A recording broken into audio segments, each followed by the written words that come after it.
Welcome to the Grow Your Law Firm podcast, brought to you by Pilma. This podcast helps lead lawyers to more growth, profit, and freedom. Here is your legal marketing expert and host, Ken Hardison. Well, hello, everyone. This is Ken Hardison, and welcome to another episode of Grow Your Law Firm. And today we have the pleasure of having Eric Sanchez, who is a patent inventor and award-winning innovator in legal tech.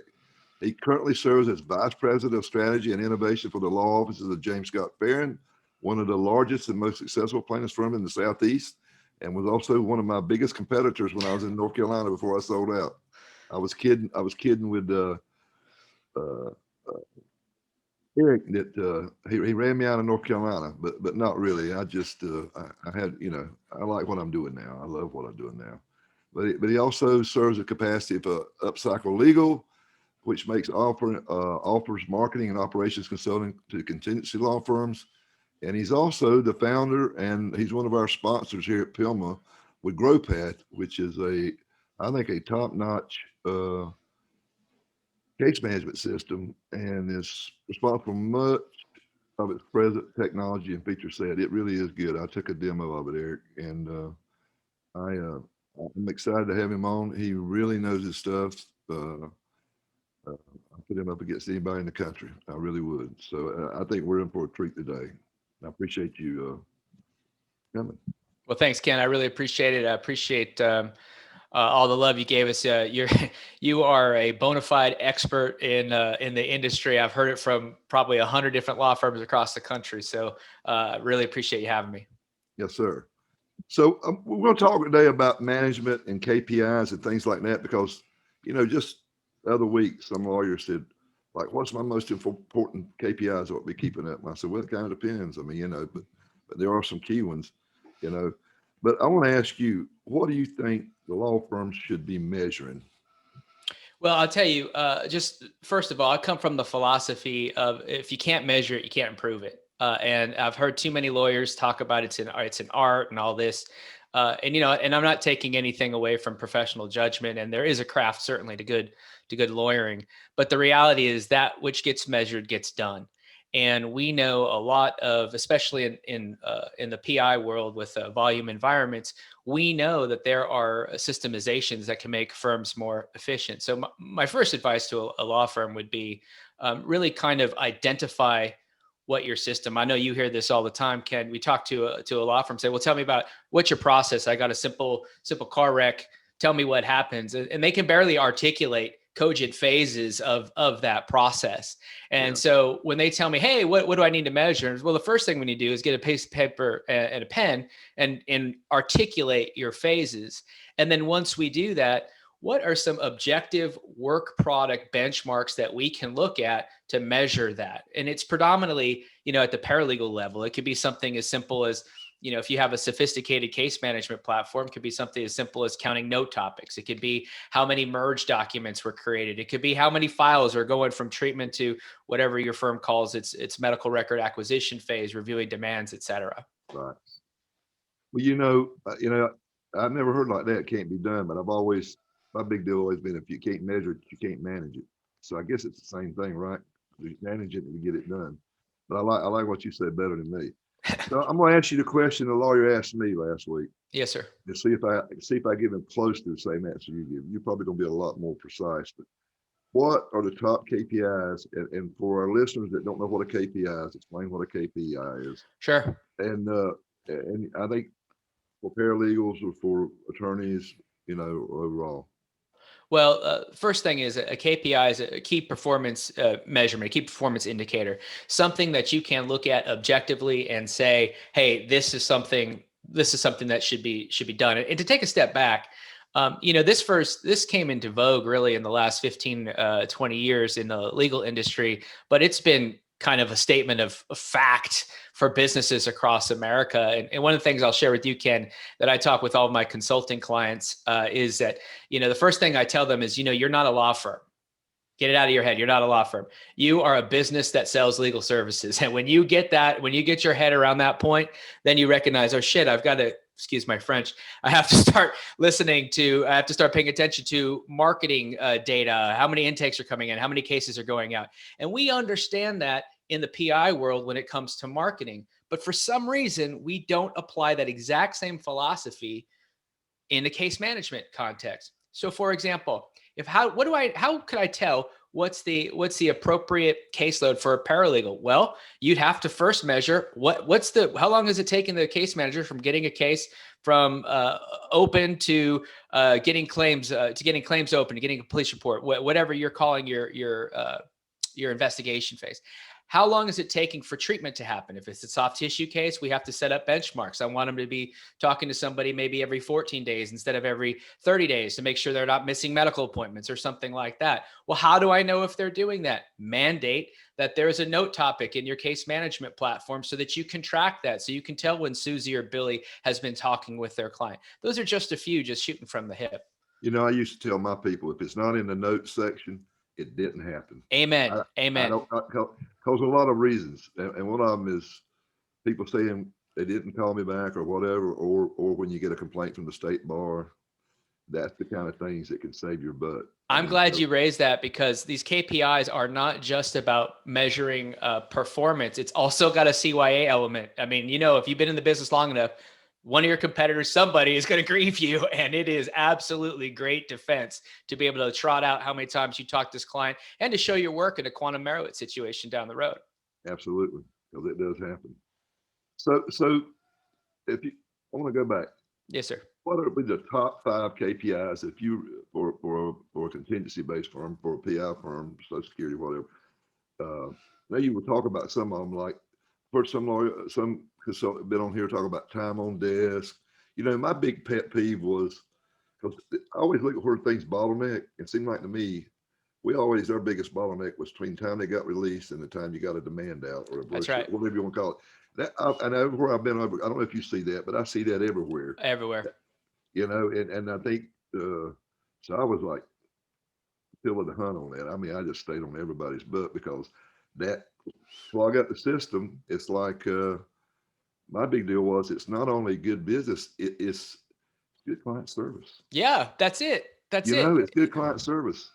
That's what I tell people. This isn't about being big brother and making money. I mean, of course it is, because we're a business, but the real element is you can help more people more effectively if you're on top of your systems, and KPIs allow that. To answer your question, post MMI is a big deal because many firms are going to get emergency records and bills right away, but you have to wait for, the treatment to mature before you can start to collect those medical records. And there's the bloat.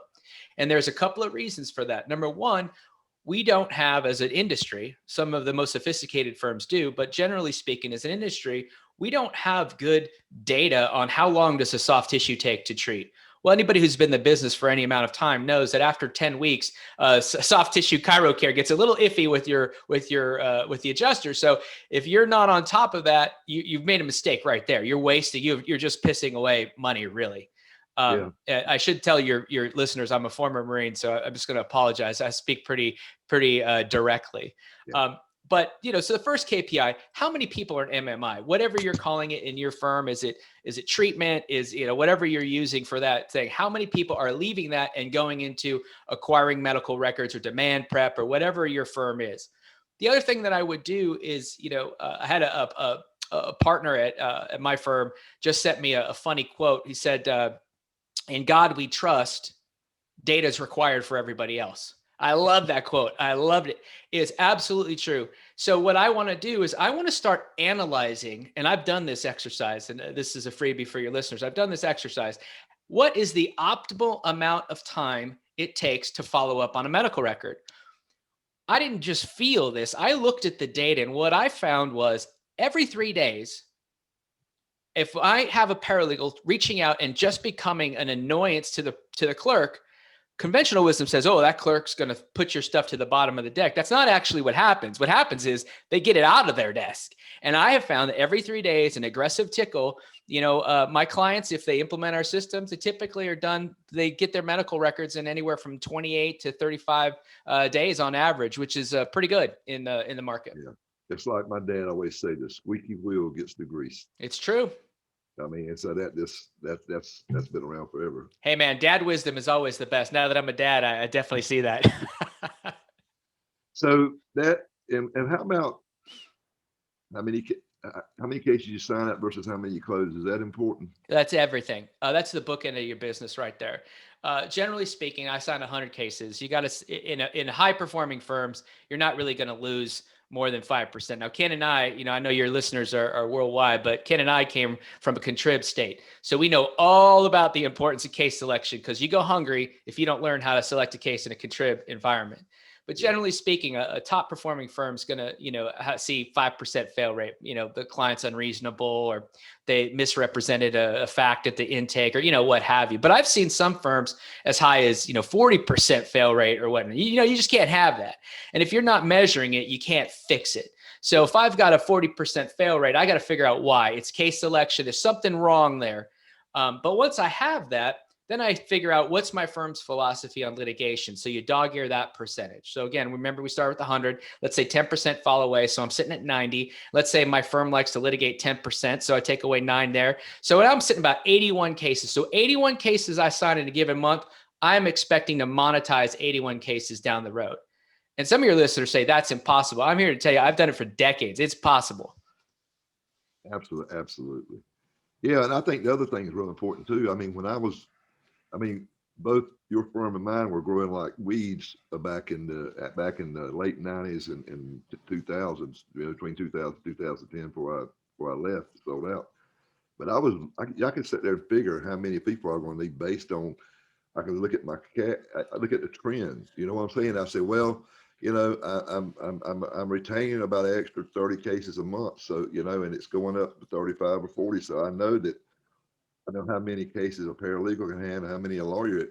So I know I got to be looking for a lawyer or paralegals or whatever, or medical record staff. I mean, you can kind of plan for the future instead of reacting. You can be proactive, which I think most law firms don't do. They wait to the last minute. Absolutely. And then grab somebody. And they make a bad hire. And Yep. it screws up their system. It makes their customer service go in the tank. It creates way more problems than it solves. But you know what I tell people, Ken? I liken it to exit polls in an election context. Like when you have your intake, okay, coming down the pike, whatever your average case time is, soft tissue case, you're 5 or 6 months, or some firms are more. But I mean, whatever your average case age, you can start to project how much help you're going to need. And that's another reason why you want to be efficient, because you can keep your overhead at a flat rate if you're efficient, and you only need to increase your overhead if you're increasing marketing, which you should do if you were an efficient operation. Yeah. So how do you deal with staff, probably especially attorneys, because I found attorneys, they're very independent. I mean, especially PI lawyers, because they're mostly litigators, and they're kind of renegades, and they don't really like all the processes and procedures. They don't like that. They just like the free flow, because that's part of their nature. How do you deal with that with paralegals and lawyers? So for me, and again, this is going to be a philosophical difference. Some folks, I know, John Morgan famously has his pod system where he's got his attorneys litigate and handle prelit. I come from the school of thought that you separate those things, that you have attorneys who are focused on pre-litigation and you have attorneys who focus on litigation, much like a football team has a specialist who's a running back and a specialist who's a wide receiver. It's not necessarily one greater than another, but they have a different purpose. If you do that, then you can start to focus on the systemization in a pre-lit context. Because frankly, in my experience, litigators are much more difficult to manage when it comes to systemization and volume than a pre-lit person. A pre-lit person, if they've been in the business any amount of time, appreciates the system because it actually makes their job a little bit easier. It makes it a little bit more clear, especially with 80% of the fact sets being kind of recurrent. It just kind of allows them to keep things moving. So how do you deal with staff? How do you get them to buy into all this KPI stuff? Yeah. So, and I'm just speaking honestly here. At GrowPath, we have a productivity tool, and we use it at Farron extensively. And the thing that we do with our productivity tool is it objectively measures things like everything from how many calls were made to how many mail merge documents were. I mean, you name it. I mean, it's pretty robust. And so what we do is we actually have a cultural tendency to being transparent. And so we don't whack paralegals when they don't hit a mark. It's completely open kimono. They see it at all times. So a paralegal can see objectively where they stand when it comes to moving cases from MMI to demand, where it comes from demand to negotiation. And then they can see it compared to their peer group. And so what that does is that, believe it or not, a lot of people think, well, doesn't that make them feel bad? Actually, just the opposite. The very best paralegals actually see it as a competitive point, and they start to compete with each other. Well, when that starts to happen in a healthy environment, you actually get better performance from both people, just like professional athletes are feeding off each other. I've seen that time and again in volume environments. Yeah, I used to, we back then you won't allow. I mean, you won't do in GrowPath, but we had needles back then. Oh, sure, I did needles for too many years. Yeah, and we used to let our paralegals run their own reports, and somebody asked, "Why are you doing that?" I said, "So they can manage themselves, so they can see where they're at." I mean, why not? Why not? That's a number one mistake. Maybe it's not the number one mistake, but it's a big mistake law firms make. We're so secretive as an industry, and it's so black box. And the reality is, if you're a firm of any meaningful size, you've got precious little control over your numbers anyways, because people are going to talk. And, like Jim Farron once said, hey, if everybody watched the Duke basketball practice, it doesn't mean that they're going to field a team that's going to be as good as Duke. So, and I thought, that's probably true, and so we're pretty open kimono. Yeah. So one of the questions I want to ask you was about biggest time savers and biggest time wasters. What have you seen in PI firms? Number one, stupid reports. I had several paralegals actually in several firms, tell me stories of reports that can take 10 hours a week to prepare. It's almost as though they've got this abacus and they're counting beans and they're putting it together in some spreadsheet and they're getting it out to somebody. And one of the things that I tell people is the first time I get a client and they tell me they've got these reports, I'll talk to the principal and I said, the first thing we're going to do is we're going to kill your reports. And of course, they've got big, gigantic eyes. And like, what are you talking about? And I said, not really, just watch what I'm doing. And you kill the reports.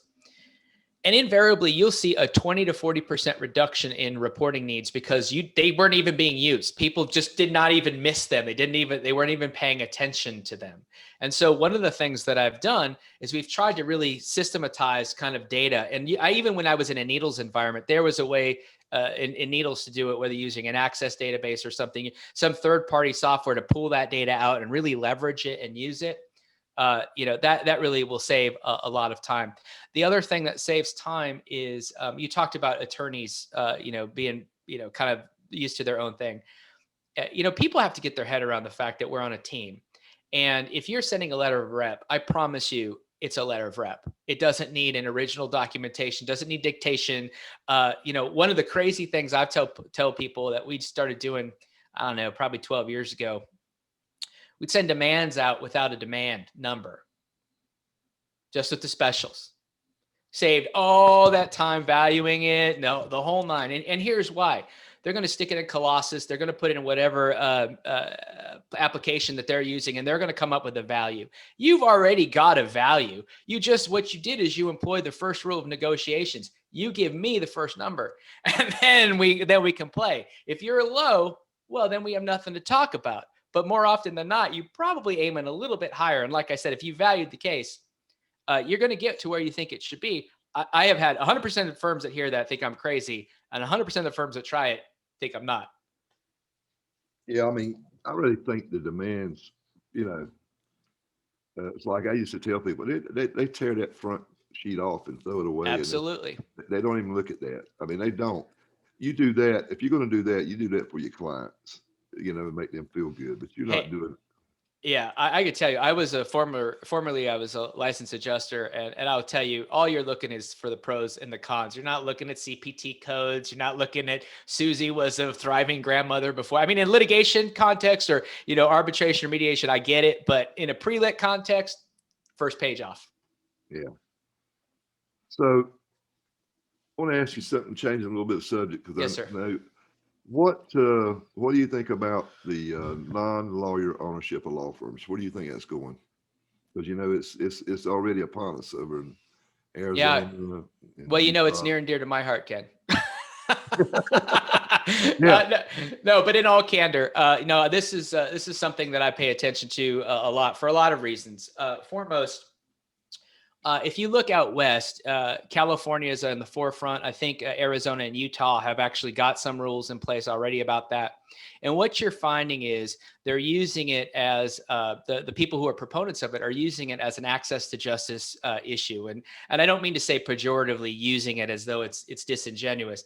I'm simply saying that that's the fulcrum that seems to have swayed those local bars into thinking, yeah, this might be a good idea. But more practically speaking, what we're finding is kind of the big four accounting groups are trying to develop alternate legal service business models where you're going to start to see these accounting firms start to really get involved, and they have got big money. And, as we used to say in the Marine Corps, you're part of the mob or you're a victim. So, the better get with it and better start figuring out how to reconcile it, because I will tell you, any good lawyer is not going to sacrifice their legal judgment for, to the detriment of a client. yeah. They're just not going to do it. And if you tell me, well, you got 20 million invested in my law firm, I've got to listen to you. No, you don't. No, you Yeah. don't. No, it's and the thing is, I did a lot of research on this several years ago back when I think it was Andrew Finkelstein. Finkelstein. Yeah. He's He spoke at was, Harvard a couple of times. Yeah. yeah, he sued, he made a couple lawsuits and was Mm-hmm. unsuccessful. But I looked over in Australia and the UK, and only like 15-17% of the law firms over there were actually non-lawyer owned. So I mean, it's been going on for what, 15 years? Right. So I think people worry about it too much. I think it's just like, I call it the Walmart effect. When Walmart used to come to towns, the good businesses that differentiate themselves, gave exceptional client, or somehow stood out, were different. They did okay, but the ones that had poor businesses, they folded up and went home. So I mean, I think the same. If when this happens, I think the same thing will happen. In fact, I think it's going to be. I think firms like yours is going to be. It's going to be very attractive to these investors because you got your systems in place, you got your reports, you know what you're doing, you know your numbers, and that's what they're going to be looking at. In my opinion, I don't know. I don't No, I think. think you're right.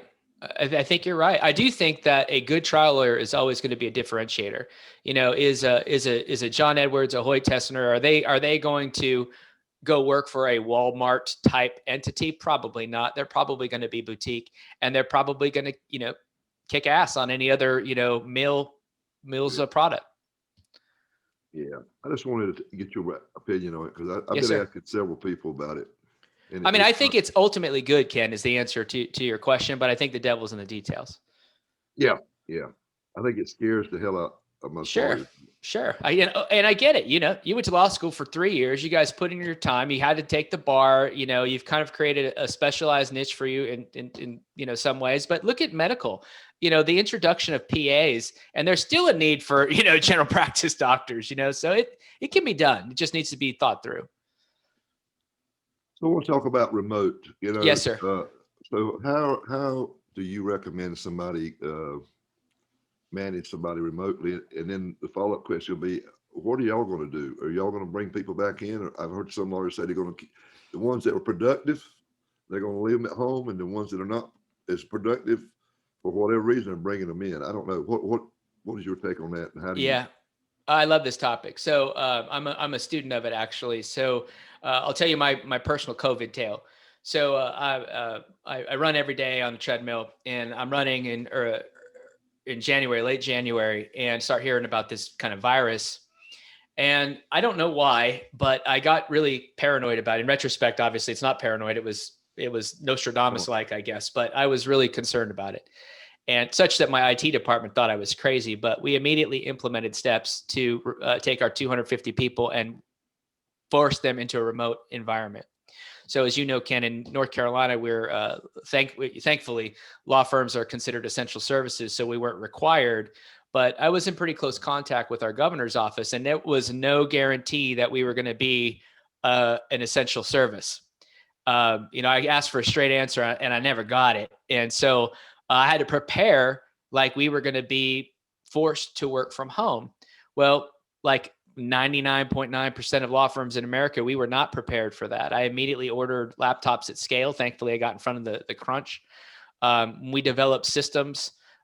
Both I developed them in GrowPath as well as kind of operational kind of SOPs. But the first thing you want to do is you want to look at what are your ethical controls. So for example, at the Farron firm, a non-attorney is not allowed to print documents or keep attorney-client privilege information at their house. An attorney can, because it's their law license, and we can't make any representations for the non-attorney at their house.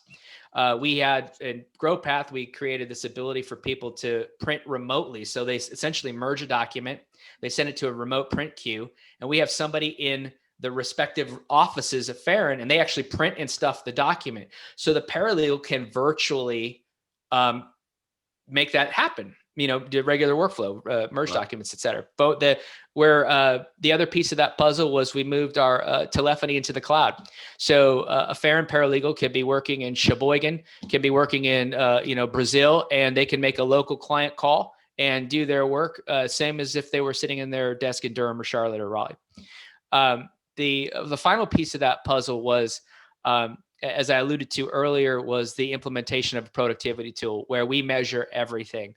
All too often, I've heard lawyers say, well, I feel like Susie's not as productive as Jenny. I got one consulting client who's actually a GrowPath client who refuses to let his staff work remote just because he doesn't like it, even though I can objectively show who's productive and who's not productive. Some lawyers just don't, they just don't want to do it. But if lawyers knew that they had an objective way of measuring someone's productivity, think of the money that could be saved in commercial real estate, in access to talent. Are you telling me if you're a law firm in New York that you could get a paralegal in Dothan, Alabama, and pay a precipitously lower rate for the same quality? You don't want to do that? Shoot, law firms are doing it. I know law firms are doing it overseas. Heck yeah, law firms do that. That's what I've been in our masterminds. I mean, I talk about this all. We've talked about it. I said, because their biggest, I don't know if your biggest problem, but here's what I see the biggest problem out there with really good law firms is finding talent. Oh, for sure. Finding really good people. And I said, well, listen, this COVID has shown you that these people can work remotely. So why not? And I've got some mastermind members that are hiring paralegals like from 5-6 states away, and it's working. I mean, It's working. And so I tell them when they say, that we just did a survey at Pilma, and I haven't got it back in yet, but I tell you, it's the biggest challenge they're going to have, other than getting cases, is going to be finding good help. And not just that, Ken. Let's say you're a curmudgeon-y firm that is old school and makes your paralegals come into the office. I will let them work wherever they want. I could actually pay them less and probably be a more attractive destination than you who are making them go through a commute, especially if you're in a densely populated area, a city area, urban area. I mean, it's getting to the point where it's kind of a silly discussion. It reminds me, before COVID, there was this big debate about having an on-premises case management software versus being in the cloud. Do you know how many times I have that conversation now, Ken? Zero. Nobody is talking to me about that. They say, how quickly can you get me into the cloud? Yeah. It just went away. The world changed overnight, and some people think it's going to go back. And I'm here to tell you, I don't think so. I don't think it is either. In fact, we've got some members that are, hey, I mean, we had one that's getting ready to buy a new office building, and he shut it down and says, I'm going to stay where I'm at because, hey, I'm going to bring back about 60%, and 40%. I'm going to let them stay home. Now he was using software, not just case management, but he was using this spyware. Mm-hmm. Oh, yeah. And I've had some said they don't feel comfortable doing it, but I think if you tell people, I think it's okay. So listen, if you own them, I mean, I'll just tell you, if you own the equipment, if it's your equipment, there's no kind of, I don't think there's any legal or ethical reason. You're supplying the equipment. They're on your time. If someone's looking at, porn or, whatever on the company machine, they should expect that the company is, going to be watching. And I agree with you totally. The way to be is transparent. Say, hey, Susie, hey, Billy, I got this monitoring software on your machine. That tells you a lot about the person's judgment if they're doing something that they shouldn't be. Well, we're running out of time. This has been great. So I want to ask a couple more questions. But yes, sir. What would you tell people out there, lawyers? What is the first step they should do to start tracking their KPIs? Where would you start? Okay, first thing I would do is make sure that they can identify the definition of their system. Second thing I would do is I would talk to their gold star talent. Every law firm's got that queen bee, or they've got some superstar paralegal, someone that they really go to, and ask them their opinion. What is it you think? And then I would just keep your own counsel and look at that list that you have and say, does that make sense? Is it something that maybe someone's got their own agenda? I mean, you really have to try to think objectively about those things. And then third, you're a business owner. At the end of the day, it is about how many points you put on the board. So you have to make sure that everything is putting you in that direction. So as you pointed out, how many new cases am I getting? How many reject cases are there? How quickly am I getting them out of MMI? How quickly am I getting them to demand? How quickly am I negotiating or resolving those files? How long are they staying in trust? How long is it taking for me to put those points on the board? That's really what you need to be thinking about. Yeah, I agree. I agree wholeheartedly. So if anybody wants to get up with you to maybe talk to you about consulting or talk to you about GrowPath or just get some advice, how can they get up with you, Eric? Sure. I'm a prolific emailer. It's not uncommon for me to send 200 emails a day, and you can ask anyone who works with me, much to their chagrin. So you can reach me at Eric, ERIC, at GrowPath, GROWPATH.com. I will respond to every email I get. I promise you, probably more than you want. Okay, great. Well, listen, it's been great, and appreciate you sharing the wealth of knowledge, and it's been fun. But I knew it was going to be before we started. So yeah, I really enjoyed talking to you. I appreciate you having me on, Ken. But until next time, this is Ken Hardison, dedicated to your success.